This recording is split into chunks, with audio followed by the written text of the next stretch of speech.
Tim K9 Ditpol Satwa Baharka Polri bantu pencarian korban bencana alam di wilayah Polda Sumatera Utara.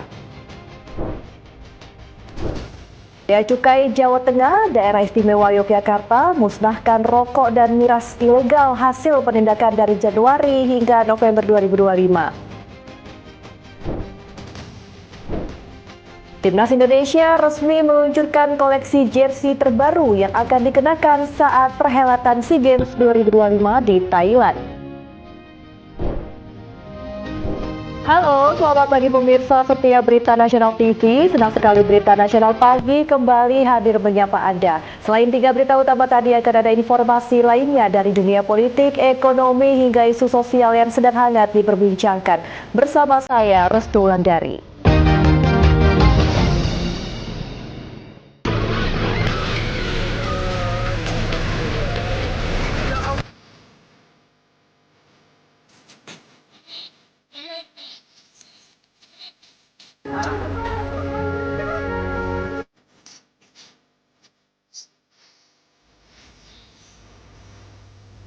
Satuan K9 Unit SAR Ditpol Satwa Korps Sabara Baharka Polri kembali dikerahkan untuk membantu proses pencarian korban bencana alam di wilayah Polda Sumatera Utara.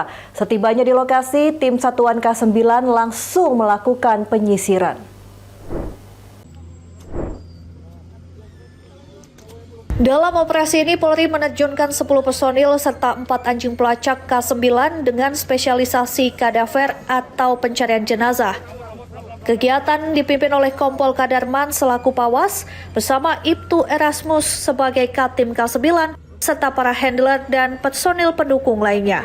4 Satwa K9, Walet, Ari, Rubin, dan Dasa difungsikan untuk menelusuri area yang diduga menjadi lokasi korban tertimbun material dan hanyut oleh arus sungai. Kendaraan operasional yang digunakan meliputi 1 truk Samapta Polda Sumut serta 3 Ransus Navara K9 guna mendukung mobilitas tim di medan sulit. Upaya pencarian dilakukan bersama tim SAR gabungan yang terdiri dari Polri, warga, dan unsur terkait. Melalui sejumlah penyisiran di titik-titik rawan, K9 berhasil memberikan petunjuk penting. Hasilnya, tim menemukan 1 titik yang terindikasi kuat sebagai lokasi keberadaan korban. Setelah dilakukan penggalian oleh warga di sekitar bantaran sungai, ditemukan seorang korban perempuan dalam kondisi meninggal dunia. Identitas korban belum dapat dikenali karena kondisi tubuh yang rusak akibat terbawa arus. Proses evakuasi lanjutan dan identifikasi direncanakan dilaksanakan pada hari berikutnya. Dari Sumatera Utara, Tim Liputan Berita Nasional TV. Warga Kabupaten Pandan gotong royong membuat jembatan darurat yang rusak akibat diterjang banjir beberapa waktu lalu. Diharapkan dengan jembatan yang dibangun dengan alat seadanya ini dapat mempermudah akses pasokan logistik. Inilah aktivitas warga di Kecamatan Pandan, Kabupaten Tapanuli Tengah. Tanpa menunggu bantuan alat berat dan pemerintah daerah setempat, warga membuat jalan darurat secara swadaya dengan menggunakan batang pohon akibat terbawa air dengan peralatan seadanya. Warga berjibaku membuat jembatan darurat agar dapat dilintasi warga untuk memenuhi kebutuhan sehari-hari agar dapat dilalui. Menurut Yusuf, warga setempat, akses jembatan tersebut dibuat atas inisiatif warga guna aktivitas warga kembali normal karena belum ada tindakan dari pemerintah setempat. Sejak kapan? Sudah 7 hari, Pak. Berapa? 7 hari. 7 hari. Akibatnya apa sih? Banjir longsor, air deras, meluap tinggi. Jadi, ini akibatnya, Bang. Karena harus tambah lagi, Bang. Pengasi ke sana agak lebih better lagi. Bagaimana? Kalau tambah lagi itu, maka kebocor lagi ini. Ada 2 bulan lagi bocor lagi. Harus tambah ke sana, panjangnya.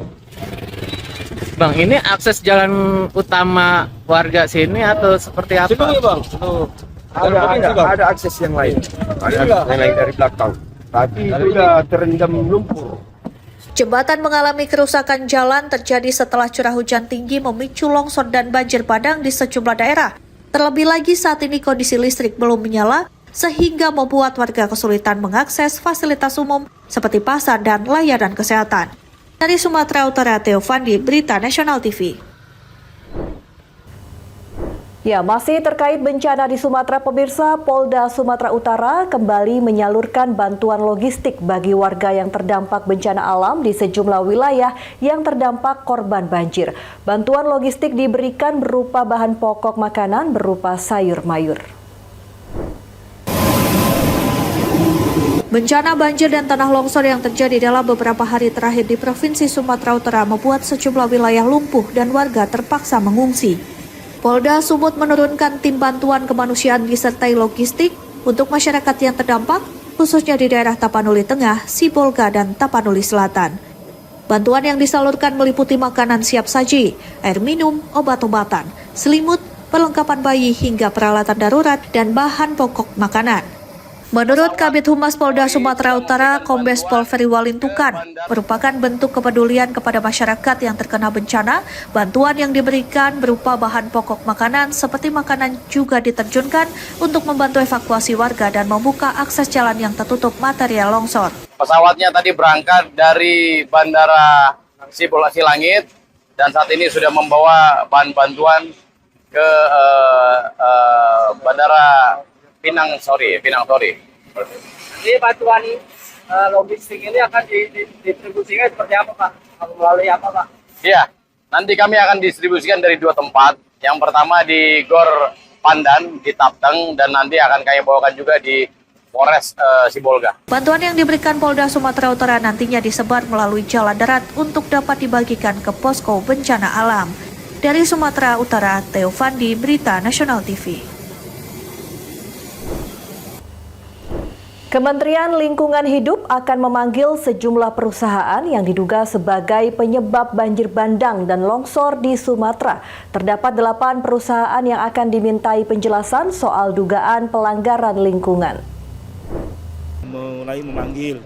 Menteri Lingkungan Hidup Hanif Faisal Nurofik mengungkapkan akan memanggil sejumlah perusahaan yang diduga berperan sebagai penyebab banjir bandang dan longsor di Sumatera, di mana terdapat 8 perusahaan yang akan dimintai penjelasan soal dugaan pelanggaran lingkungan.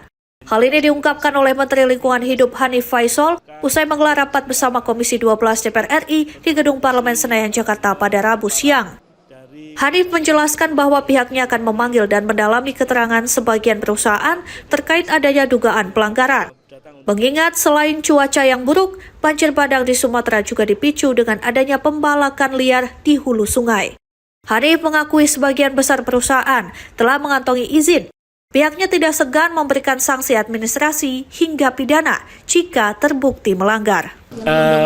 Dugaan memperparah bencana ini. Jadi terkait liar dan tidak liar, kami tidak melihat itu. Silakan izinnya ada, tetapi kalau menimbulkan kerusakan lingkungan itu urusan Menteri Lingkungan Hidup. Ya. Ini akan terus berkembang. Saat ini baru terdata 7 dari 8. 8-nya sebenarnya belum aktif, tapi kami akan dalami lagi. Jadi ini yang di Batang Taruh ya. Tetapi tentu kita harus adil. Itu support-support kecil dari, maksudnya support-support dari unit usaha. Tapi yang paling besar itu dilakukan banyak pihak, itu harus kita juga dalami. Ya. Tidak mungkin kemudian seperti yang harusnya bagian hulu ini menjadi hutan. Dari Jakarta, Natasha Alko, Ade Chandra, Berita Nasional TV. Menteri Dalam Negeri Tito Karnavian memaklumi kepala daerah yang menyatakan ketidaksanggupannya dalam menangani bencana. Menurut Tito, perbaikan infrastruktur yang rusak parah akibat bencana tidak mungkin bisa diselesaikan oleh pemerintah daerah, sehingga pemerintah pusat harus membantu daerah terdampak.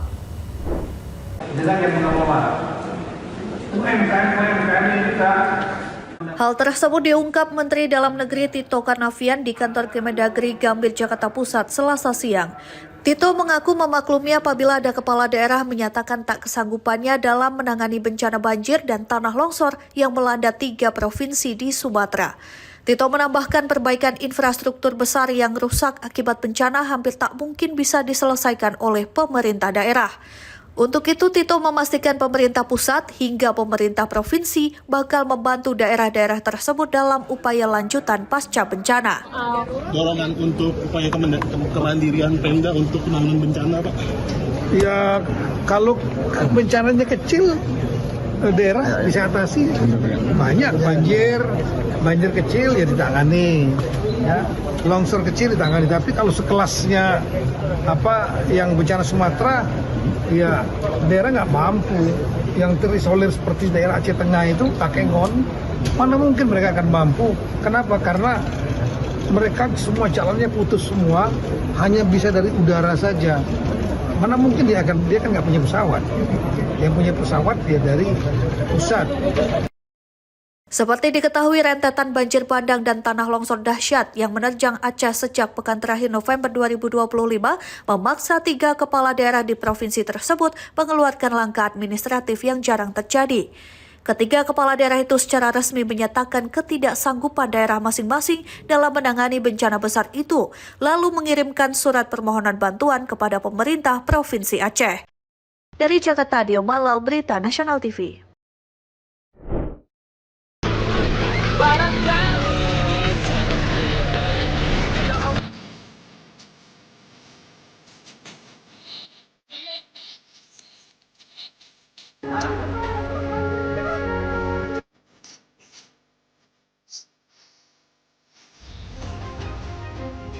Pemirsa, kami akan kembali dengan informasi menarik lainnya. Tetaplah bersama kami di Berita Nasional Pagi.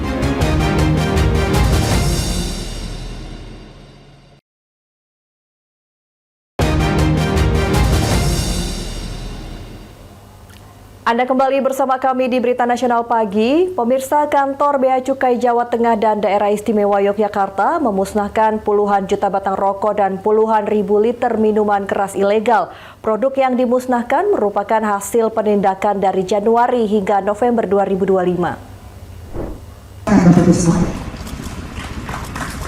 Pemusnahan rokok dan minuman ilegal ini dilakukan di tempat penimbunan pabean KPPBC TMP Tanjung Emas di Jalan Yosudarso, Semarang. Pemusnahan puluhan ribu rokok ilegal dilakukan dengan cara dibakar. Sedangkan ratusan ribu liter minuman beralkohol ilegal dimusnahkan dengan cara melindas botol minuman menggunakan alat berat stum silender. Direktorat Jenderal Bea dan Cukai Kantor Wilayah Jawa Tengah dan Yogyakarta mencatat peningkatan kinerja pengawasan pada semester kedua di tahun 2025. Hingga November 2025, Bea Cukai Jateng DIY telah melakukan 2.291 penindakan terhadap peredaran hasil tembakau ilegal. Untuk jumlah barang rokok ilegal yang diamankan mencapai 129 juta batang dengan nilai barang sekiranya 187,8 miliar rupiah. Sementara untuk minuman beralkohol dari 108 penindakan disita 52.000 liter dengan nilai barang 44,6 miliar rupiah. Kepala Kantor Wilayah Bea Cukai Jateng DIY, Imik Eko Putro mengatakan pada tahun ini terdapat peningkatan dalam jumlah penindakan dibanding tahun lalu. Untuk tahun lalu terdapat 118 juta batang rokok hasil penindakan dan 27.000 liter minuman beralkohol yang disita Bea Cukai Jateng dan DIY. Jangan sampai yang ilegal melintas, inilah makanya di rokok kita lakukan antisipasi. Di minuman juga sama, kita juga ingin kegiatan penindakan ini juga menyasar kepada distribusi minuman-minuman yang ilegal yang tanpa bea cukai. Karena itu untuk penindakan ini salah satu misi dari Bea Cukai selain penerimaan, industrial assistant dan trade education, kita terus bekerja keras di penindakan ini supaya program penindakan ini bukan hanya menindak saja, tapi di sisi lain sosialisasi, kemudian peningkatan kepatuhan pengguna jasa ini terus. Pemusnahan yang dilakukan Bea dan Cukai merupakan bagian dari rangkaian kegiatan pemusnahan serentak bertahap yang sebelumnya telah dilaksanakan di sejumlah daerah. Dari Semarang, Jawa Tengah, Tim Liputan Berita Nasional TV. Kita beralih ke informasi lain, pemirsa. Seorang pelatih bela diri MMA menjadi korban aksi penganiayaan oleh sekelompok orang penagih hutang atau debt collector di Jalan Hortikultura Pasar Minggu, Jakarta Selatan. Aksi yang diduga salah sasaran ini viral di media sosial.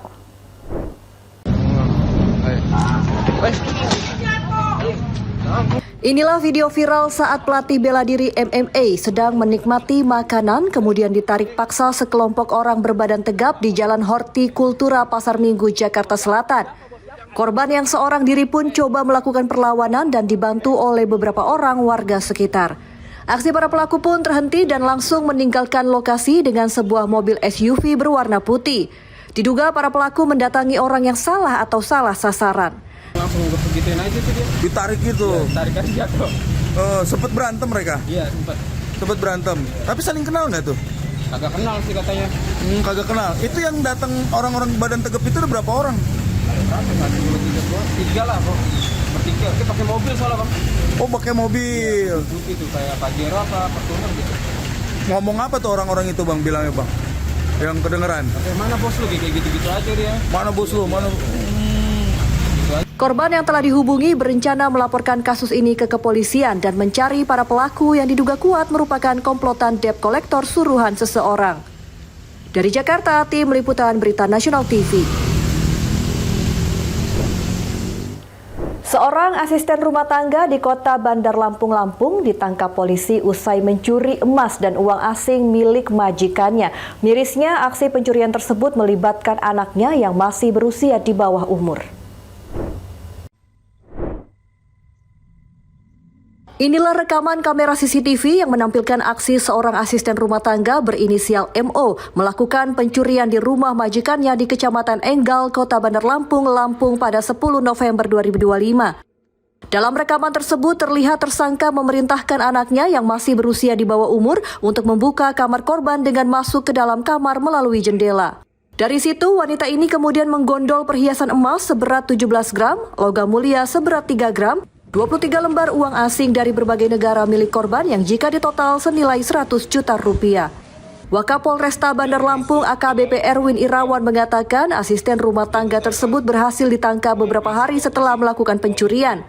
Wanita ini pun mengaku nekat melakukan pencurian karena tekanan ekonomi usai suaminya terjerat kasus pidana dan mendekam di penjara. Kemudian masuk ke dalam rumah korban, kemudian tersangka mengambil sebuah kursi, lalu menyuruh anaknya untuk naik dan masuk ke dalam jendela kamar mandi korban. Lalu anaknya itu masuk ke dalam kamar mandi dan ke kamar pelapor. Selanjutnya anak tersangka membuka pintu kamar korban. Kemudian tersangka pun masuk ke dalam kamar korban dan mengambil barang-barang korban yang berada di dalam lemari di dalam kamar. Dalam kasus ini, polisi tidak menahan anak tersangka yang masih di bawah umur. Sementara tersangka bakal dijerat dengan pasal 363 KUHP tentang pencurian dengan pemberatan dan terancam hukuman 7 tahun penjara. Dari Bandar Lampung, Immanuel Simorangkir, Berita Nasional TV.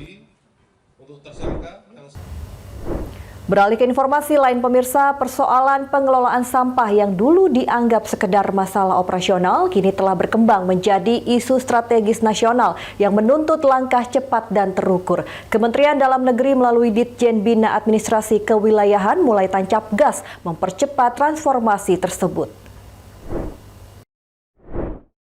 Dalam Rakornas yang digelar di Jakarta, Kemendagri menegaskan bahwa pemerintah pusat menginginkan lompatan besar di sektor pengelolaan sampah.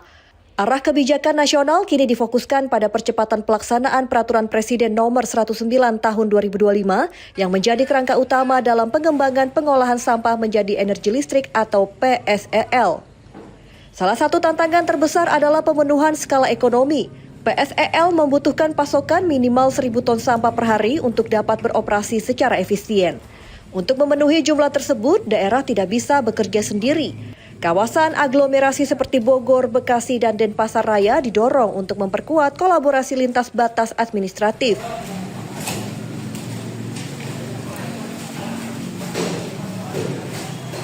Kerjasama antara kota dan kabupaten di dalam satu ekosistem wilayah menjadi syarat mutlak agar pasokan sampah mencukupi dan infrastruktur yang dibangun dapat beroperasi optimal.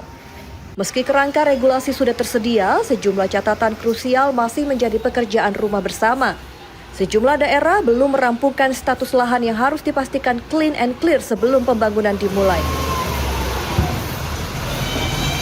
Selain itu, belum tersusunnya perjanjian kerjasama antar daerah turut menghambat konsolidasi.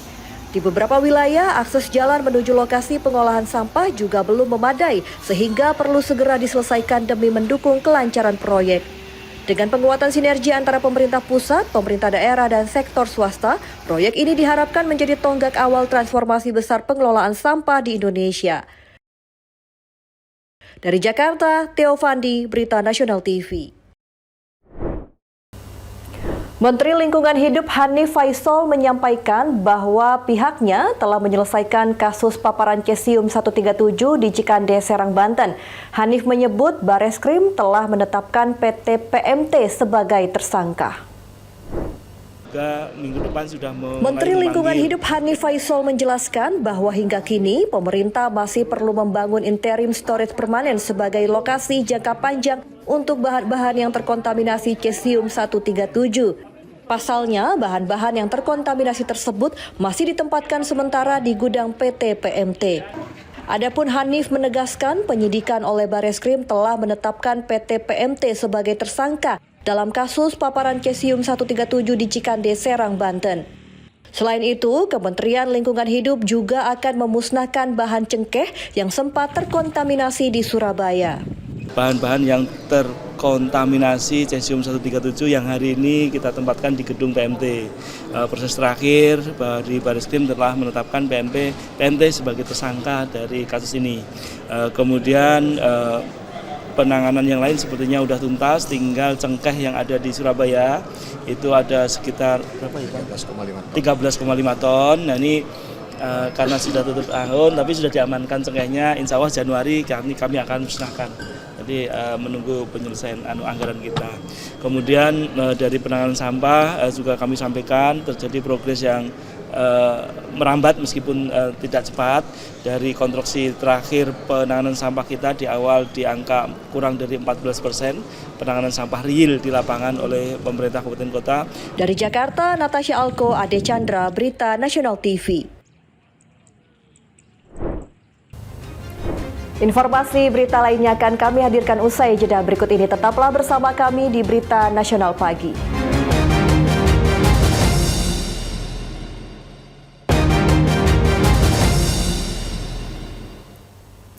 Terima kasih Anda masih bersama kami di Berita Nasional Pagi. Pemirsa, Timnas Indonesia resmi meluncurkan koleksi jersey yang akan dikenakan saat SEA Games 2025 di Thailand.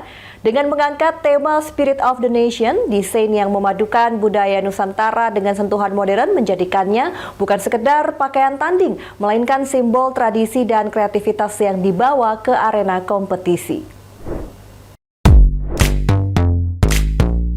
Kolaborasi desain ini merupakan hasil dari proyek ambisius yang melibatkan @Sarina Indonesia dan @Milsport.id dan Didit Hedi Prasetyo Foundation.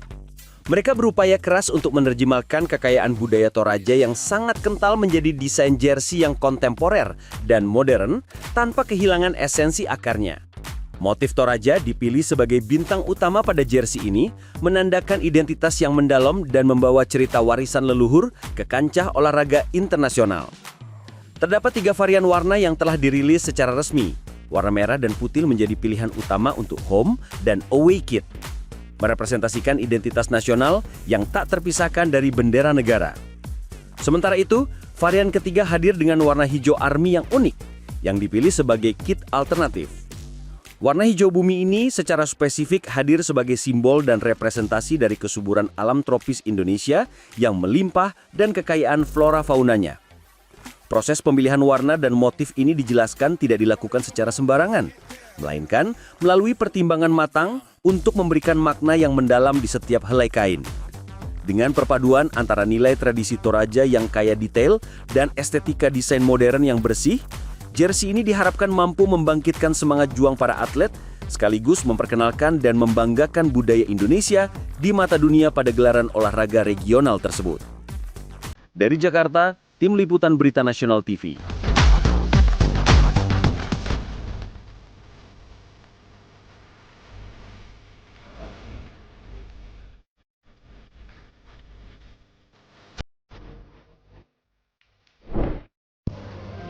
Ya, informasi tadi sekaligus menutup perjumpaan kita di Berita Nasional Pagi kali ini. Saya Restulandari beserta kru yang bertugas pamit undur diri. Selamat pagi, selamat beraktivitas, dan sampai jumpa.